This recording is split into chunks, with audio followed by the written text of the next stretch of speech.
Oh, that's one of the layers. Okay. You know what? I'm gonna do this quest since I'm already started on it. Also, what the hell was tab? Oh my god. I wish someone would have told me about this way before. What's up, YouTube? This video is meant for any new players just getting into Genshin Impact. We've all been there before, starting out a new game, learning something down the road wishing we had known that mechanic, tip, or life hack just a little bit earlier. There's gotta be a better way. And there is, Kevin. This video was made to help brand new players starting out with tips that may not have been addressed in other tutorials, and are things that I personally wish that I had known before starting out.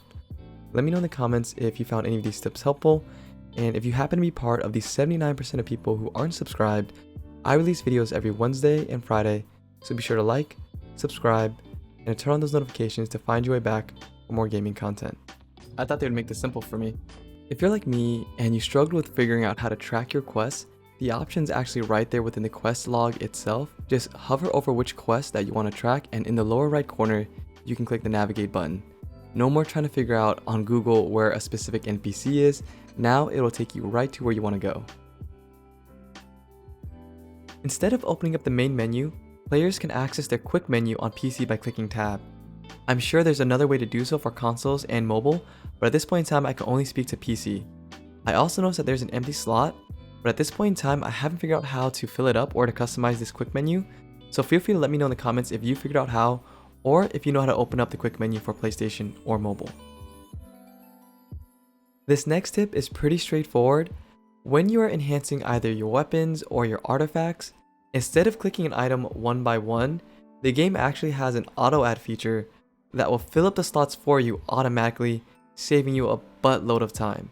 Now, be careful because you can choose the 3, 2, and 1 star options, and when you do that, what it'll do is it'll choose items within that star level or below, meaning that if you have a 3-star item that you want to save, make sure that you either equip it to somebody or store it somewhere, because it will get included if it's left in your inventory when you're auto adding.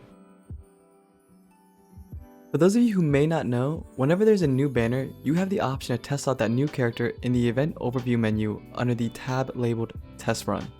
So before even attempting to summon Klee, you have the option to fully test out her kit to see if her playstyle is something you'd be interested in. I will say though that there are limitations, like not being able to include your full party to see how she fits in, but at least MiHoYo is giving players the option to test run before buying.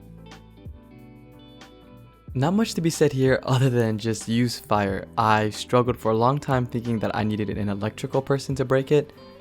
Just use fire. It'll explode and you have your electrical crystals. Oh man. If you've ever been in a situation similar to this one and your whole party's passed out, don't try and one-man show it. You're probably not going to win, and if you know you're not going to win, don't waste any teriyaki steak or eggs. Just simply teleport to a statue of the 7, and not only will they heal up your characters, but they will also revive whatever character has fainted, letting you get ready for the next round. Not telling you how to play the game, it is up to preference, but if you want your chance at getting those elusive 5-star characters, especially the ones that are just around for a limited time, you're going to want to buy the intertwined fate. Those are the ones where you have the option to get Venti, Klee, and I've also noticed that Diluc also comes up for some people more often in these banners as well. So again, up to your discretion, but I highly advise for you to buy the intertwined fates whenever you're choosing to spend your primo gems. Something that I've learned in this game is that it rewards people who choose the second dialogue option. Now obviously if you go to the church and speak to the priestess Victoria, she'll automatically give you that really rare 4-star artifact, but I've also noticed throughout my travels that the more I choose the second option, the more gifts I get. So always choose the second dialogue option, even if it makes you kinda look like a cannibal.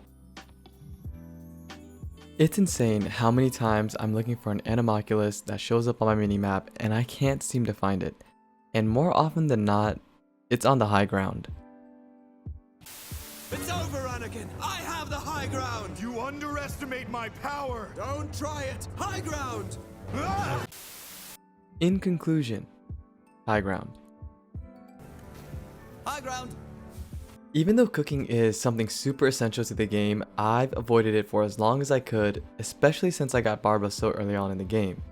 Now, what I learned was that if you complete 5 recipes perfectly, you no longer have to do the minigame for that said recipe, which was pretty much half the reason why I avoided cooking.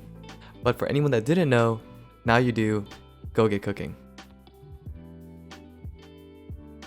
I hope you all found at least one tip in this video helpful. At the end of the day, what matters is if you're having fun.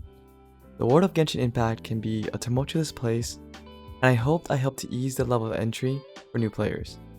Personally, I'm still learning as I go along, and if you want to join me as I learn these tips in real time, I stream every Monday and Friday, 5 to 9 p.m. Pacific Standard Time, over on Twitch.